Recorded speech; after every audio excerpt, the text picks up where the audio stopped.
عزیز دوستو، بزرگوں اور بھائیوں، غیر مسلموں کی طرف سے مسلمانوں پر جو اعتراضات کیے جاتے ہیں ان میں سے ایک بہت بڑا اعتراض یہ ہے کہ معاذ اللہ استغفر اللہ، اسلام نے غلاموں کے حقوق مقرر نہیں کیے، اور ایک بہت بڑی زیادتی، ایک بہت بڑا ظلم بقول ان کے غلاموں کے ساتھ کیا گیا کہ اسلام نے تصور غلامی کی جڑ کو اکھاڑا نہیں۔ اس پر ایک اور اعتراض وہ یہ کرتے ہیں کہ آج بھی عرب کے اندر جو کفالت لی جاتی ہے اور کسی بھی لحاظ سے کسی خارجی سے جو وہ مال وصول کرتے ہیں تو دراصل یہ اسی غلامی کا ایک تسلسل ہے۔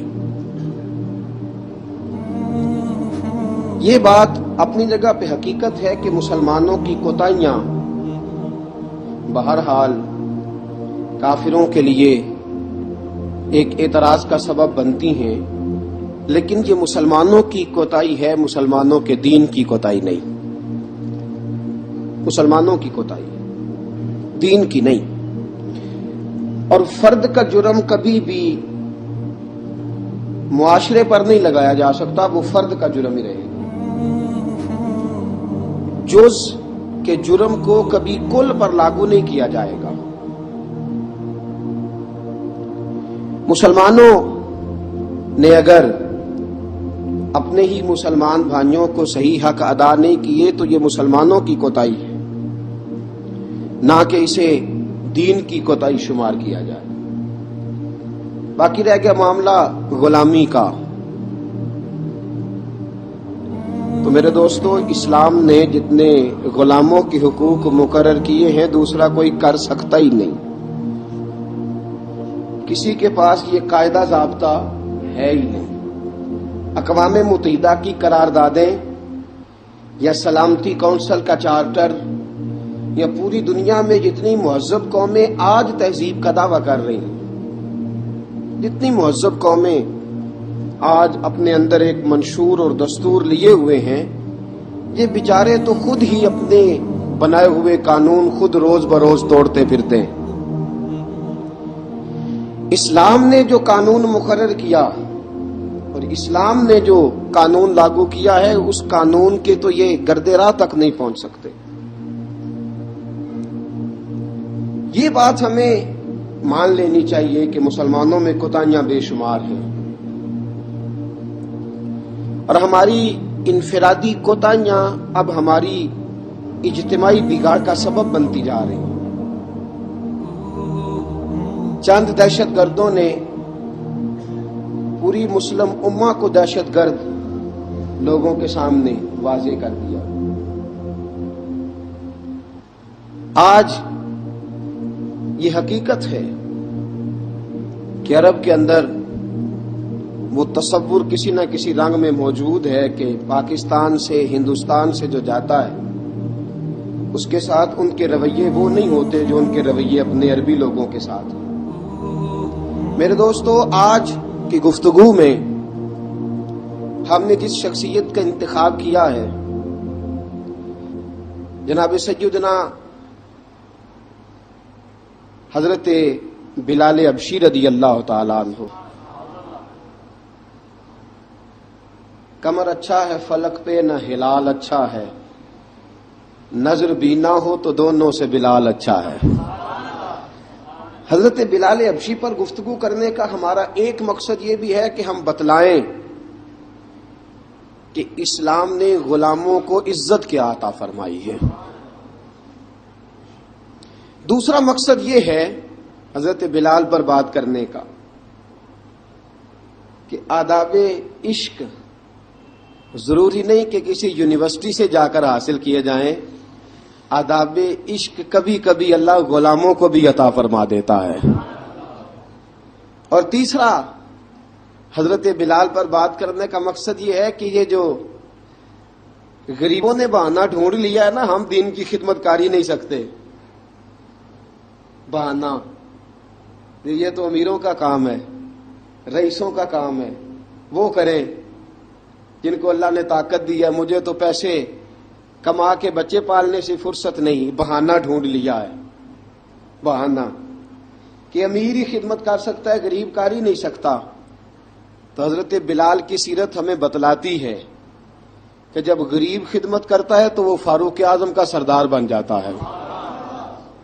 یہ بتلاتی ہے ہمیں سیرت کہ جان نہ چھڑاؤ یہ کیا کہ میں تو ماڑا بندہ ہوں، میں کیا کر سکتا ہوں۔ میرے دوستو، سیدنا بلال رضی اللہ تعالیٰ عنہ کی سیرت بتلاتی ہے کہ غریب ہو، ان پڑھ ہو، اور عرب کے اندر سب سے کمزور برادری حبشیوں کی برادری شمار کی جاتی تھی، سب سے کمزور برادری۔ اور پھر اس کے رنگ کا انداز بھی دیکھیں نا، غریب بھی ہو، مالی طور پہ کمزور بھی ہو، سب سے چھوٹی برادری سے تعلق ہو بظاہر دنیا کے لحاظ سے، چوتھی بات یہ کہ خوبصورت بھی کوئی نہ ہو، یعنی جو دنیاوی خوبیاں ہیں ان میں سے کوئی بھی نہ پائی جائے، اور پھر حال یہ ہو کہ جب وہ سامنے داخل ہو دروازے سے تو حضرت عمر فاروق جیسا آدمی اٹھ کے کھڑا ہو جائے، اور حضرت فاروق اعظم جیسا آدمی خود نیچے بیٹھ کے جناب بلال کو منبر پہ بٹھائے، اور جب لوگ پوچھے کہ عمر یہ کیا ہے تو حضرت عمر فرمائے کہ یہ کوئی عام آدمی نہیں، یہ مسلمانوں کے سردار کا نام بلال حبشی ہے، یہ فرشتوں سے افضل ہے انسان بنتا، مگر لگتی ہے اس میں محنت کچھ زیادہ ہے، تھوڑا مشکل کام، مرحلہ تھوڑا مشکل ہے، مشکل۔ اقبال کہتا ہے چوں بگویم بمسلمانم بلرزم، جب میں کہتا ہوں میں مسلمان ہوں تو میرا وجود کانپتا ہے، اس لیے کہ مجھے پتا ہے لا الہ الا اللہ کو نبھانا کتنا مشکل کام ہے۔ لا الہ الا اللہ کو نبھانا کہنا آسان ہے، نبھانا مشکل ہے۔ پانی پرن سہیلیاں رنگا رنگ کڑے، پر اسی پریا اس دا جانیے جس دا توڑ چڑھے۔ حضرت بلال بن رباح، آپ کے والد کا نام حضرت رباح تھا، حضرت بلال کے والد۔ وہ حضرت بلال ابھی بچپن میں چھوٹے سے تھے کہ والد انتقال کر گئے، یتیمی میں پرورش پائی جناب بلال نے، یتیمی میں، اور پھر دو بہنیں، ایک والدہ، ایک بھائی۔ حضرت بلال حبشی کا یہ خاندان مکے میں بکتا بکاتا کسی طرح عبداللہ بن جدعان کے پاس پہنچ گیا، بڑا پکا کافر تھا، بڑا پکا۔ ذرا اسلام کی روشنی چمکی نہ تھوڑی سی، حضرت ابوبکر صدیق رضی اللہ تعالیٰ عنہ اس رستے سے گزرتے تھے، اس رستے میں حضرت بلال کام کاج کیا کرتے تھے، بڑی محنت، بڑے جفا کش، بڑے ہمت والے۔